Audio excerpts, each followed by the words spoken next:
오늘은 에베소서 4장의 말씀과 빌립보서 4장의 말씀을 갖고 자신감, 그 단단한 믿음, 자신감, 그 단단한 믿음, 이런 제목으로 함께 하나님 말씀을 나누도록 하겠습니다. 지난주에 우리는 기쁨에 관련된 이야기를 함께 나누면서 기쁨이란 하나님의 내면에 있는 그분의 불꽃이라는 말씀을 함께 나누었습니다. 그리고 특별히 우리 모두가 지금 기쁨의 50일의 절기를 함께 보내고 있지요. 성도로 살아간다고 하는 것은 여러분 기쁜 것입니다. 근데 그게 참 우리에게 익숙치가 않아요. 그런데 그래서 연습이 필요한 것이죠.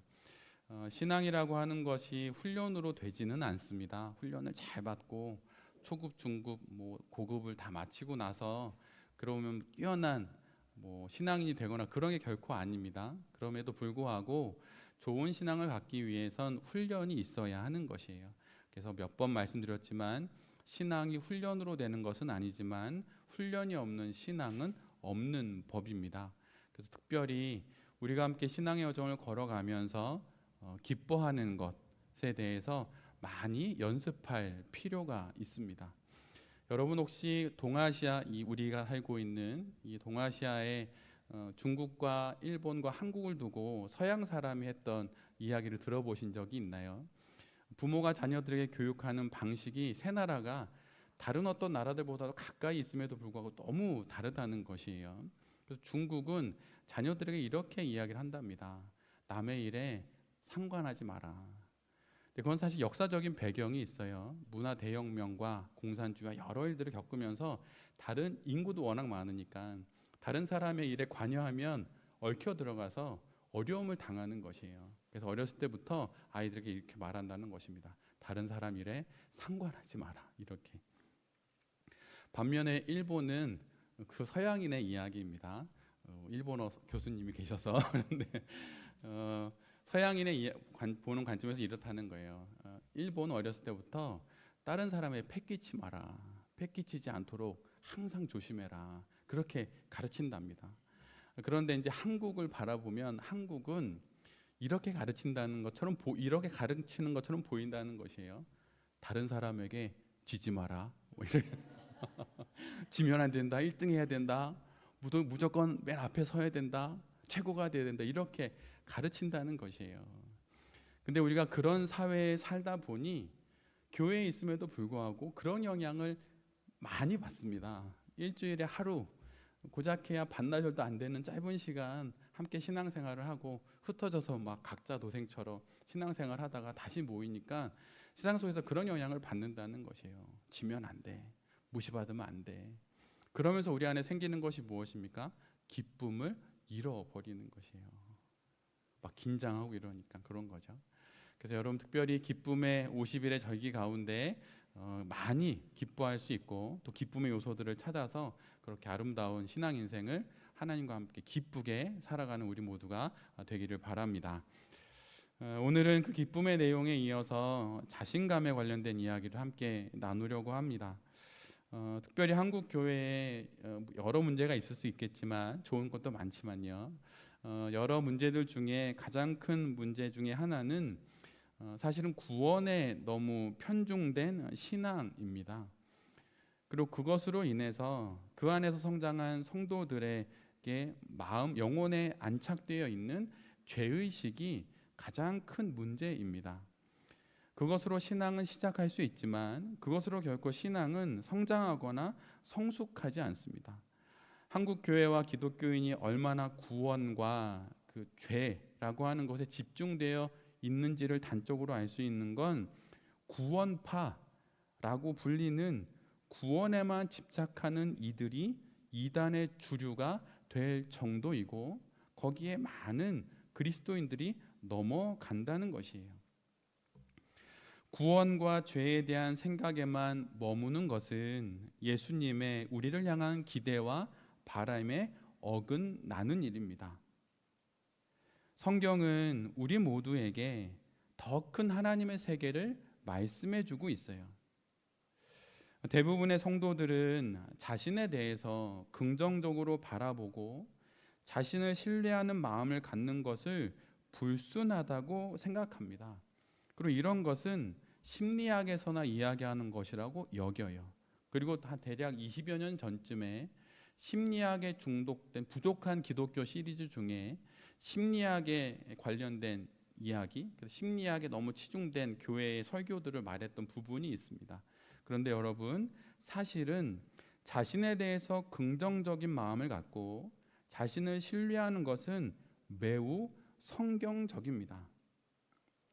자신감을 갖지 않는 것이 오히려 신앙적인 불순종을 아주 많이 야기합니다.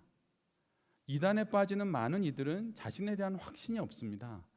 자신이 가지고 있는 믿음, 신앙에 대한 의견에 대한 확신이 없어서 결국은 그러한 자신감이 없는 것으로 인해서 불순종을 넘어 이단과 사이비에까지 이르게 되는 것이에요. 성경은 결코 자신감을 부정하지 않습니다. 오히려 적극적으로 권장하고 자신감을 갖기를 권면합니다. 그럼에도 불구하고 자신감에 대해 다소 꺼리는 마음이 생기는 것은 바로 앞에서 말씀드린 구원과 죄에만 집착하는 신앙적 분위기가 한국 교회 안에 많이 있기 때문입니다. 그래서 늘 자기 부인이라고 하는 성경 속의 한 단어에 붙들려서 살아가야 하는 것으로 여깁니다. 그러나 성경이 말하는 자기 부인은 자신을 무가치한 존재로 여기라는 말씀이 아닙니다. 앞에 PPT에 나오는 것처럼 성경이 말하는 자기 부인은 무가치한 존재임을 인정하라는 것이 아니라 자신의 참된 가치를 찾으라는 말씀이에요. 더 가치 있는 존재가 되라는 말씀입니다. 신앙 인생이란 바로 자신에 대한 바른 가치를 찾아가는 과정이고, 오늘의 주제로 말씀드리자면 자신감을 갖는 과정입니다. 자신감을 갖는 것과 하나님을 전적으로 의지하며 살아가는 삶은 서로 상충되지 않습니다. 오히려 서로를 보완하고 서로를 지켜줍니다. 이 둘이 함께할 때 우리는 하나님을 비로소 전적으로 의지할 수 있어요. 누군가에 기대어 하나님을 의지하는 것이 아니라 내 안에 있는 예수 그리스도에 대한 그 믿음을 갖고 하나님을 향해 전적으로 나의 삶을 던져서 하나님을 의지할 수 있습니다. 예수님은 늘 언제나 복음서를 읽어보면 사람들의 잃어버린 가치를 찾아주시는 것으로 사람들을 회복시키셨습니다. 몸 파는 여인이라고 손가락질하던 사람들, 장애인이라고 죄인이라고 말했던 사람들, 그들의 잃어버린 가치를 찾아주심으로 그들로 하여금 자신이 얼마나 소중한 존재인지를 알게 하는 것으로 그들의 신앙의 여정을 열어주셨다는 것이에요. 복음서에 기록된 수많은 치유 사역은 모든 이들을 참된 가치를 가진 존재로 세우시는 하나님의 말씀입니다. 즉, 자신감이 있는 존재로 세워주시는 것이에요. 예수님은 우리에게 죄인이라는 말부터 먼저 하시지 않으십니다. 교리적으로는 그것이 앞부분에 있을 수 있지만 예수님은 결코 우리에게 그렇게 말씀하지 않으십니다. 그 대신 우리를 하나님의 딸과 아들이라 하시고 우리를 선택하셔서 은총과 사랑을 베푸시고 친절히 보살펴 주십니다. 에베소서 1장 7절에 우리가 이미 지나온 말씀이지만 이런 말씀이 기록되어 있습니다. 제가 잘 읽어드릴 테니 한번 귀담아 들어보십시오. 우리는 이 아들 예수 그리스도 안에서 하나님의 풍성한 은혜를 따라 그의 피로 구속 곧 죄 용서를 얻게 되었습니다. 이 말씀처럼 하나님의 풍성한 은혜로 우리 모두는 죄 용서를 받았습니다. 죄를 먼저 우리를 용서해 주심으로 우리의 신앙의 길을 열어주시는 것이지, 너는 죄인이다, 너는 죄인이다, 너는 무가치하다라는 말씀을 우리에게 하심으로 우리의 신앙의 길을 열어주시는 것이 결코 아니라는 것이에요. 특별히 이미 구원받은 성도, 그 거룩한 성도인 우리들의 최대 신앙의 이슈는 구원을 넘어 구원 이후의 삶을 자신감을 갖고 살아가는 것입니다. 자신감을 잃어서 신앙의 여정에서 떨어져 나가고 자신감이 없어서 영혼이 저 멀리 하나님으로부터 멀리 떨어져 있는 이들을 많이 보게 됩니다. 그들에게 필요한 것은 구원에 대한 또 한 번의 재확신이 아니라 하나님 안에서 우리에게 허락된 자신의 소중함과 자신의 가치 있음을 기억하는 자신감을 갖고 살아가는 것이에요. 사실 이것은 21세기를 살아가는 우리들을 향한 하나님의 말씀이 실은 아닙니다. 2000년 전 초기 기독교인들은 사실은 이 마음을 갖고 그 고난과 핍박이 가득한 삶을 자신감 있게 살아갔습니다. 앞에 PPT에 보시면 초기 기독교인들을 향한 이런 내용의 글이 있어요. 한번 잘 보십시오. 초기 그리스도인들은 하나님께서 예수 그리스도의 부활로 자신들을 일으켜 세우시고 하나님의 신적 지위를 자신들에게 부여하신 데 대해 늘 감사드렸습니다. 즉 굽혀지고 낮추어진 사람이 아니라 일으켜 세워지고 바로 선 그리스도인이 된 것에 감사했습니다. 예수 그리스도의 죽음과 부활을 통해 하나님이 우리에게 무엇을 선사하셨는지 올바로 이해한 것입니다. 초기 그리스도인들은 예수 그리스도를 믿고 이 땅의 삶을 살아갈 때 나는 죄인입니다. 나는 죄인입니다. 이렇게 가슴을 치며 살지 않았다는 것이에요. 예수 그리스도의 부활과 그분이 이루신 모든 일들을 보며 나는 십자가 앞에서 일으켜진 존재가 되었고 직립한 존재가 되었기에 하나님의 그 은혜에 감사하며 당당하게 살아갔다는 것입니다. 굽혀지고 낮추어진 사람이 아니라 일으켜지고 세워진 바로 선 직립의 그리스도인이 되어서 하나님께 감사하며 그분이 나에게 선사하신 것이 무엇인지 알고 이 땅의 삶을 자신감 있게 살아갔다는 것이에요. 제가 지금껏 신앙의 여정에서 자신감이라고 하는 제목의 설교를 들은 건 단 한 명의 목회자의 설교뿐이었습니다. 그 이외에 자신감에 대한 모든 내용은 세상 속 심리학이나 정신과, 신경정신과의 책에서만 볼 수 있었어요. 그러나 여러분 그렇지 않습니다. 하나님이 우리에게 원하시는 건 우리가 직립한 영혼이 되어 십자가의 그 은혜로 이 땅의 삶을 자신 있게 살아가는 것이에요. 자신을 가지십시오. 자신을 소중하게 여기고 자신을 가치 있는 존재로 신뢰하며 살아가야 하는 것입니다. 그렇지 않으면 유혹에 넘어가고 그렇지 않으면 수많은 문제 앞에 걸려 넘어지게 되는 것이에요. 모세골을 섬기셨던 이명수 목사님이 예전에 목회자들을 두고 했던 말이 있습니다. 그 내용을 제 기억을 더듬어 정리하자면 이런 짧은 문장이었어요.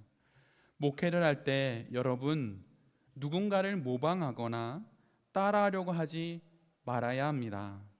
그것으로 목회가 되지 않습니다. 하나님 안에 있는 이명수라는 그 목회자가 되어야 하는 것입니다. 10여 년 전 이 말씀을 듣고 기억을 하다가 목사 안수를 받을 때 썼던 저의 목사의 기도라는 제목의 20가지 기도 내용 중에 두 번째 기도를 제가 이렇게 적었었습니다. 누구를 모방하거나 따라하려 하지 않고 오직 하나님의 희망 안에 있는 하나님께서 품고 계신 안신권이라는 목회자, 바로 그 목회자가 되기 위해 노력하게 하소서.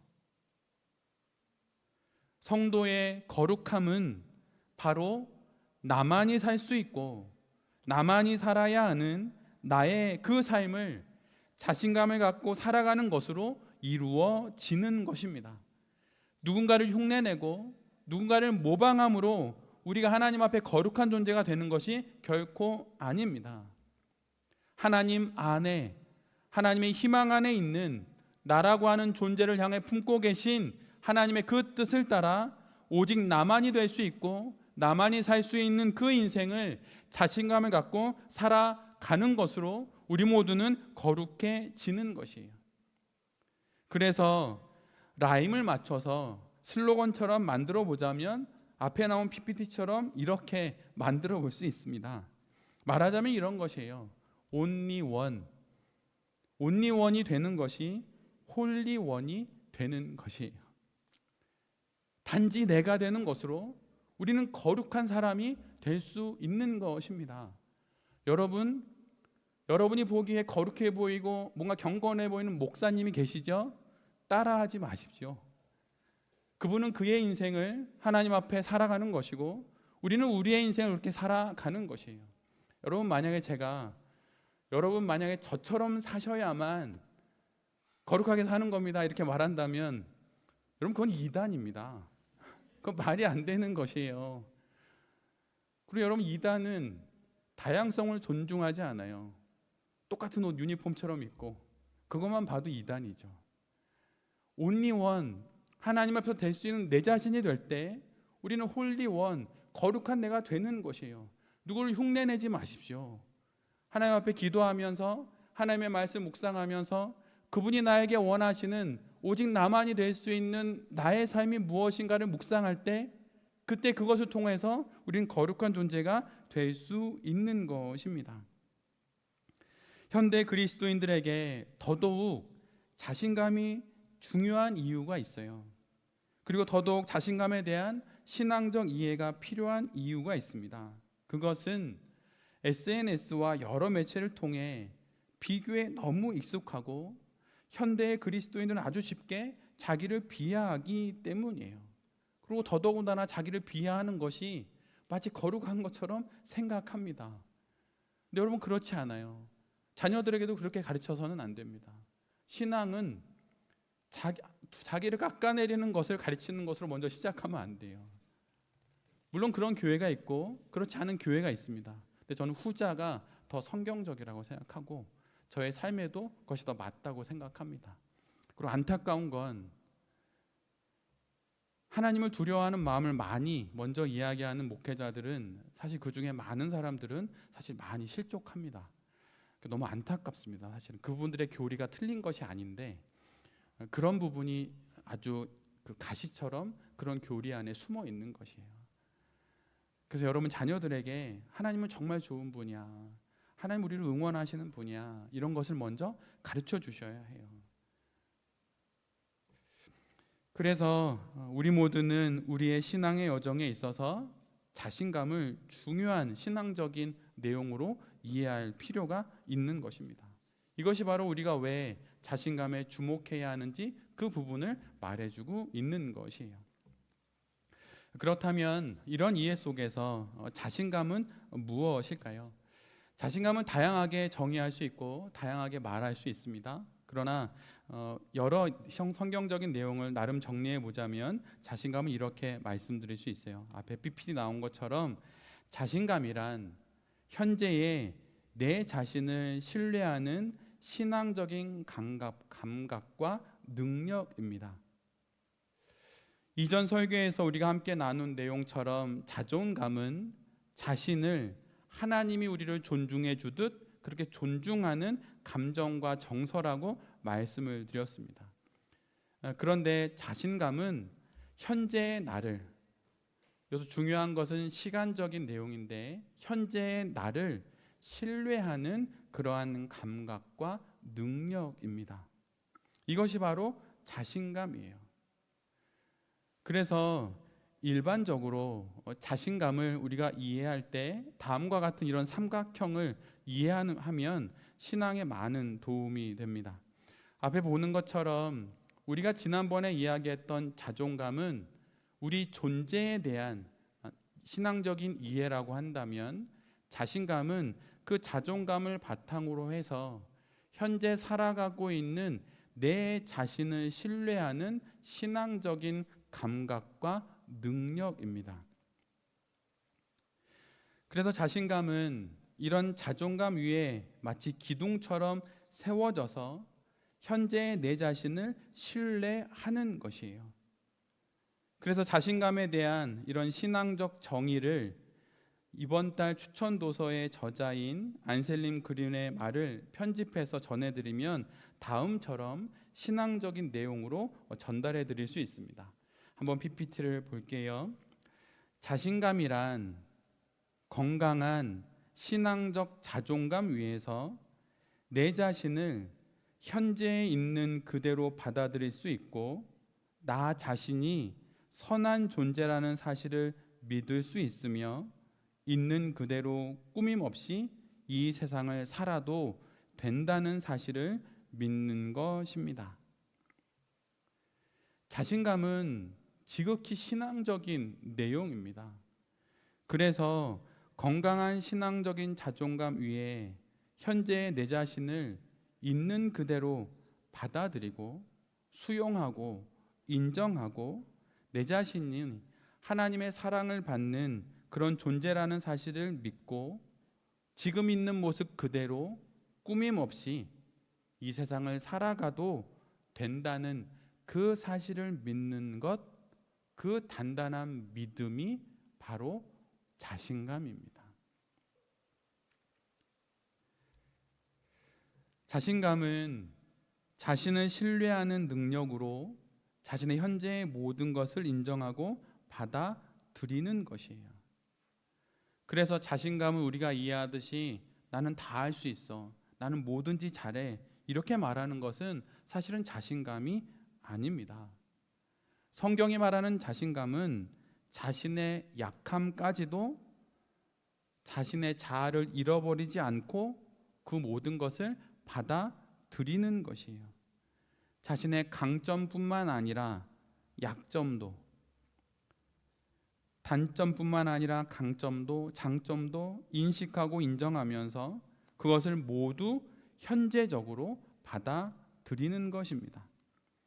그래서 자신의 선한 면과 자신의 악한 면, 자신의 높은 면과 낮은 면, 자신의 밝은 면과 어두운 면 모두를 있는 그대로 현재적으로 받아들이는 것입니다. 이것을 통해서 그는 이 땅 가운데 품에 있는 그리스도인으로 살아갈 수 있게 되는 것이에요. 자신감은 현재 자신이 갖고 있는 모든 것들을 수용하는 마음입니다.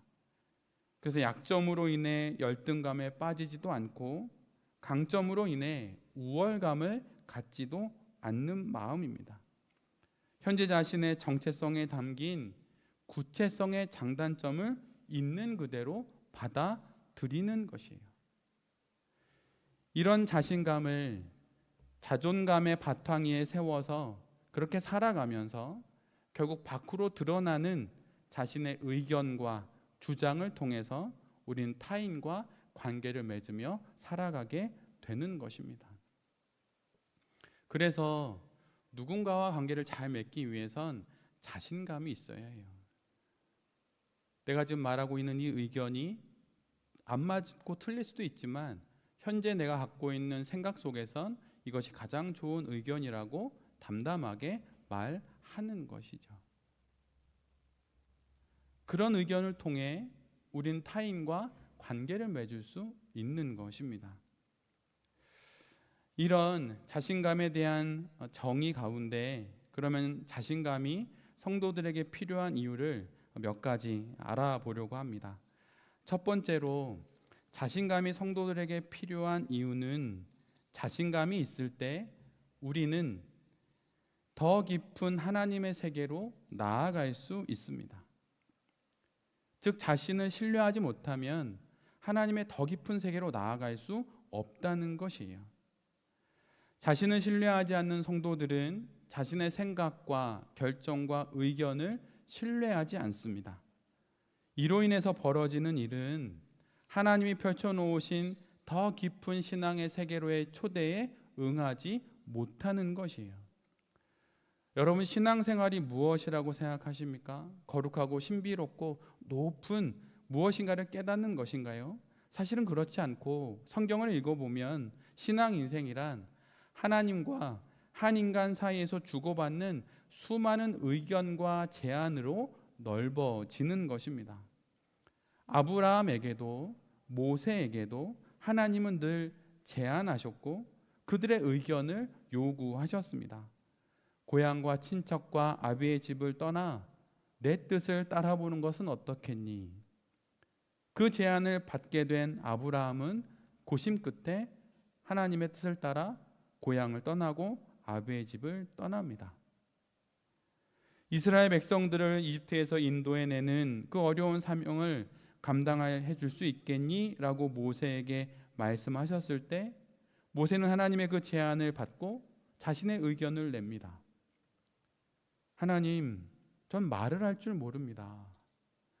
그리고 저는 이미 40년 전에 애굽에서 사람을 죽였던 그런 살인자고 지금 도망자입니다. 근데 그랬던 내가 어떻게 다시 애굽으로 들어가 이스라엘을 이끄는 지도자가 될 수 있겠습니까? 이런 의견과 하나님의 제안이 오가면서 더 넓은 하나님의 세계로 나아가는 것이 바로 신앙 인생인 것이에요. 사사기와 또 수많은 선지서를 읽어봐도 마찬가지입니다. 사사로 하나님의 뜻을 감당해 줄 수 있겠니 제안할 때 기드온은 이렇게 자신의 의견을 여러 번 내놓습니다. 그렇다면 양털을 한번 적셔 주십시오. 양털이 젖자 이번에는 반대로 이번에는 양털만 마르게 해 주십시오. 이렇게 요청합니다. 선지자 예레미야는 자신은 아이이기에 말을 할 줄 알지 못한다고 모세와 똑같이 그렇게 자신의 의견을 내놓습니다. 신앙은 하나님 쪽에서 우리 쪽으로 일방적으로 통하는 일방통행이 아닙니다. 서로 상호적으로 의견을 주고받고 대화하고 이야기하며 해 나가는 것이 신앙 인생인 것이에요. 신앙 인생은 하나님의 제안과 이를 받아들이거나 거부하는 우리들의 의견을 통해 이루어지는 것입니다. 그래서 신앙 인생은 사실은 오래 걸리는 기나긴 여정이에요. 그런데 이 여정에 필요한 자신의 의견을 신뢰하지 못하고 의견과 주장이 없다면 결국 아무런 일도 일어나지 않는 것입니다. 설사 일어난다 하더라도 그것은 하나님이 펼쳐주신 수많은 가능성과 기대 가운데 너무나도 조금만 누리다가 천국에 가는 것이에요. 아마도 어쩌면 우리 모두는 하나님의 수많은 제안을 받았을 수 있습니다. 그런데 자신감이 없어서 하나님의 제안을 받아들이지 못했고 그래서 지금 우리가 이 모습으로 여기에 있는 것일 수 있어요. 더 넓은 하나님의 세계를 맛보고 싶고 그곳까지 나아가기를 원한다면 자신감이 필요한 것입니다. 그리고 두 번째로는 참된 관계를 맺기 위해서 자신감이 필요합니다. 다음 PPT 한번 보여주시겠어요? 두 번째는 자신감이 없어서 하나님 나라의 더 깊은 세계로 나아가지 못하는 그것뿐만이 아니라 사실은 사람들과의 관계에도 우리의 신앙적인 자신감은 영향을 미칩니다. 한번 자신을 잘 한번 돌아보세요. 자신감이 없는 사람은 사람들과의 관계에서도 의견을 내지 않습니다. 사람들의 대화에서도 어떤 의견이 지배적인지를 먼저 살핀 다음 그것을 따릅니다. 다른 사람의 마음에 들기 위해 자신을 그 사람의 생각에 맞추는 것이죠. 다른 사람들이 자신을 비웃을지도 모른다는 두려움 때문에 자신의 의견을 말할 용기를 내지 못하는 것입니다. 그러나 이것으로는 우리가 참된 관계를 사람들과 맺을 수 없어요. 또 자신이 없는 사람들은 다른 사람이 어떤 요청을 해와도 못한다라고 말할 엄두를 내지 못합니다. 왜냐하면 인정을 받고 싶은 마음이 있기 때문이고 또한 착해야 한다는 신앙적인 이야기를 들었기 때문이에요. 그런데 여러분 그 안을 자꾸 들여다보십시오. 그럼 그 안에 있는 것은 무엇입니까? 인정에 대한 욕구이고 다른 사람의 시선을 의식한 나머지 노심초사하고 기진맥진해진 자신의 영혼일 뿐입니다. 그런데 정말 놀라운 반전은 다른 사람들의 모든 의견을 받아들이고 그들의 의견을 살펴서 나의 뜻을 내비치지 않았음에도 불구하고 그래서 좋은 관계를 맺기를 기대했는데 정작 나의 이런 모든 선택들은 나를 아무런 색깔도 지니지 못한 사람으로 만들어 버려서 결국은 타인과 진정한 사귐이 불가능하게 만들어 버립니다. 자신이 무엇을 좋아하고 어떤 의견이 있는지가 드러나야 그것에 따라 사귐이 일어나는 것인데 의견과 주장이 없으니 결국 겉으로만 수박, 겉핥은식의 사귐만 갖게 되어 진정한 사귐이 불가능하게 되는 것입니다. 그래서 수년을 만나고 교제했는데 내가 도대체 이 사람에 대해서 무엇을 알고 있는지도 모르겠고 관계가 깊어지지 않는 것이에요. 다른 사람이 자기를 좋아하는지 칭찬하는지 옳다고 인정하는지에 온통 관심이 쏠려 살아가기 때문입니다. 자신을 신뢰하지 않으니 여러분 더더욱 안타까운 것은 겉으로는 타인을 존중하고 신뢰하는 것처럼 보이지만 사실 그 내면으로는 타인도 신뢰하지 않습니다. 그 이유는 뇌과학적으로는 나를 신뢰할 때 움직이는 뇌의 그 부분이 타인을 신뢰할 때 움직이는 그 부분과 동일한 부분이에요. 그리고 심리적으로도 영성 지도적인 측면에서도 타인을 신뢰하지 않는 사람은 자신을 신뢰하지 않는 사람은 타인을 신뢰하지 않습니다. 그리고 자신을 신뢰하지 않는 사람은 궁극적으로는 하나님도 신뢰하지 않게 돼요.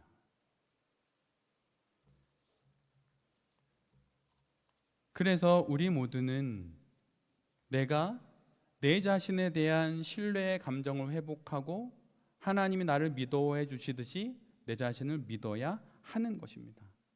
그래서 여러분 타인을 신뢰하지 않게 되면 어떻게 되는지 아십니까? 임계점에 다다르면 그 사람은 매우 공격적으로 변합니다. 왜냐하면 공격받고 있다고 느끼고 즉시 자신을 방어해야 된다고 여기기 때문이에요. 그래서 순했던 사람이 어느 한순간 너무나도 극심하게 거칠어지고 급해지고 호전적이 되는 것이 바로 이것입니다. 세상은 항상 위험하고 늘 내게 세상은 위협적인 존재라고 생각하면서 결국은 그 위험에 압도되어 자신을 신뢰하지 못하고 타인을 신뢰하지 못하며 모든 관계가 그냥 망가져 버리는 것입니다. 그래서 참으로 타인과 온전한 관계를 맺기를 원한다면, 진정한 사귐을 갖기를 원한다면 자기 자신을 신뢰해야 하는 것이에요. 다 옳다고 말하는 것이 아닙니다. 이 사안과 이 사건에 대해 나는 이렇게 생각한다고, 나의 의견은 그렇다고 그렇게 말할 수 있어야 한다는 것이에요. 그런 의견과 주장을 통해 관계를 맺을 수 있기 때문입니다. 그런데 여러분, 우리의 의견과 주장을 가장 안전하게 말할 수 있는 대상이 누구인가요? 하나님입니다. 여러분, 하나님께 정말 많이 기도하면 내 안에 조금씩 차오르는 자신감을 경험하게 돼요. 내가 다 100점이고 내가 다 정답이고 내가 다 맞아, 그게 아니라 지금 현재 나의 이 상황과 나의 인생의 여정 가운데 지금 나는 이 사안에 대해서 이렇게 생각한다고 얘기를 할 수 있다는 것이에요. 틀릴 수도 있지만, 정답이 아닐 수도 있지만 나는 이 상황에 이렇게 응답한다고 말한다는 것입니다. 틀려도 괜찮다고 생각하는 것이에요. 그래서 여러분, 사실은 자신감을 회복하는 영적 지도 방법 중에 하나는 하나님께 편하게 말씀드리면 20-30분 정도 소리 높여서 이야기하라고 해요. 통성기도 울고불고 하라는 게 아니라 하나님 앞에 얘기하라는 거예요. 하나님, 저 직장 너무 힘들고 얘 때문에 너무 힘들고 저것 때문에 너무 힘들고 너무 힘듭니다라고 내 귀에 들리도록 입을 열어 말하라는 것입니다. 그렇게 하나님과의 관계가 신뢰할 수 있는 관계가 될 때 나를 신뢰하게 되고 또한 타인을 신뢰하게 되는 것이에요. 그러면 그 사람 곁에 그 분위기와 정서와 모든 걸 알아서 사람들이 모여들게 되는 것이에요. 나를 불신하는 사람, 겉으로만 상대를 믿어해주는 사람에겐 결코 사람들이 가까이 가지 않습니다. 영적인 존재들이라 다 알아요. 나중엔 다 압니다. 그러기에 여러분, 타인과 참된 관계를 맺기 위해서라도 신앙적인 자신감을 가져야 하는 것입니다. 그리고 마지막 세 번째로는 PPT에 나온 것처럼 참되게 겸손하기 위해서 자신감이 필요합니다. 적지 않은 많은 사람들이 겸손을 이미지로 말하자면 자신을 낮추고 아래로 두고 자신의 가치를 작게 여기는 것, 자신을 하찮게 여기는 것을 겸손이라고 생각하는데 여러분 그렇지 않습니다. 그건 겸손이 아니에요. 겸손을 뜻하는 라틴어가 있는데 그 라틴어의 어원은 땅을 가리킵니다. 이 말의 뜻은 겸손이란 자신의 영혼의 밑바닥까지 내려갈 수 있는 용기를 말합니다. 나의 가장 치부까지 드러낸다는 게 아니라 그 아래까지도 내려갈 수 있는 사람. 그래서 자신의 모습을 보고 이 땅의 삶을 살아갈 수 있는 사람. 그 사람이 바로 겸손한 사람이에요. 그래서 이런 말이 있어요. 누가복음 14장에 있는 말씀인데 누구든지 자신을 높이는 자는 낮아지고 자신을 낮추는 자는 높아질 것이다. 이 말씀은 자기 영혼의 가장 밑바닥까지 내려가는 그 사람, 자신의 진면목을 있는 그대로 받아들일 용기가 있는 사람은 결국에 가장 높은 곳에 계신 하나님께로 나아갈 수 있는 사람이라는 뜻입니다. 그래서 참으로 겸손하기 위해서라도 자기 자신에 대한 신뢰를 갖고 자기 자신의 가장 밑바닥까지 내려갈 수 있어야 하고, 그럴 때 가장 높이 계신 그분에까지 다다를 수 있어서 이 땅 가운데 사람의 인정이나 사람의 기대에 대한 부응에 삶을 맞추지 않고 자신의 모든 것을 수용하고 인정하면서 자신감 있게 이 땅의 삶을 살아가게 되는 것입니다. 자신을 신뢰하지 않는 사람, 자신감이 없는 사람은 자신을 깎아내리는 열등감에만 빠지는 듯 생각하지만 오히려 이와 정반대로 비뚤어진 우월감에 빠집니다. 여러분 자세히 보세요. 그런 목회자도 있고 성도들도 있는데 뭐든지 잘난 것처럼 행동하고 그렇게 보이려고 하고 그렇게 있어 보이려고 하는 그런 사람들이 있는데 자세히 들여다보면 뭔가 뛰어남이 있는 것이 아니라 그 우월감으로 그 안에 있는 영혼의 빈약함을 가리려는 것이 있습니다. 그것이 더 잘 되면 잘 될수록 그 목회자는 언젠간 반드시 넘어지게 되어 있어요. 성도도 마찬가지입니다.